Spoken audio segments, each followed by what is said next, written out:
86 বছর বয়সে যে সন্তানটা দিল, ওই সন্তানের প্রতি মায়া, দরদ, মোহব্বত, ভালোবাসা বেশি না কম?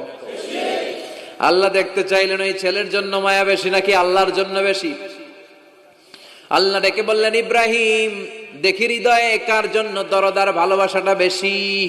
যাও আমার সন্তুষ্টির জন্য 86 বছর বয়সে পাওয়া কলিজার টুকরা দুধের বাচ্চা ইসমাইলকে জবাই করে আমার খুশি অর্জন করো। জবাই করো, স্যাক্রিফাইস করো, আমার জন্য উৎসর্গ করো।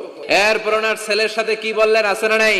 فلما بلغ معه السعي قال يا بني إني أرى في المنام أني أذبحك فانظر ماذا ترى। দুধের বাচ্চা ছোট্ট ইসমাইল ডেকে বলে, ও ইসমাইল, আমি স্বপ্নে দেখেছি আমি তোমারে জবাই করছি, এখন কি করব? কি বাবা, কি ছেলে? ইন্নী আরা ফিল মানামি আন্নী আযবাহুক ফানজুর মাযা তারা। ইসমাইল স্বপ্নে দেখেছি তোমারে জবাই করতেছি, কি করব কও?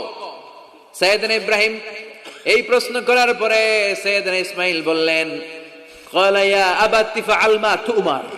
বাবা, আপনি স্বপ্নে যা দেখেছেন ঠিক তাই করেন, যা দেখেছেন তাই করেন। আব্বা আমি তো ডরাই না, আপনি ডরায়েন না। আমি ভয় পাই নাই, আমি ভয় আছে, আপনি ভয় পান কিনা? আল্লাহু আকবার।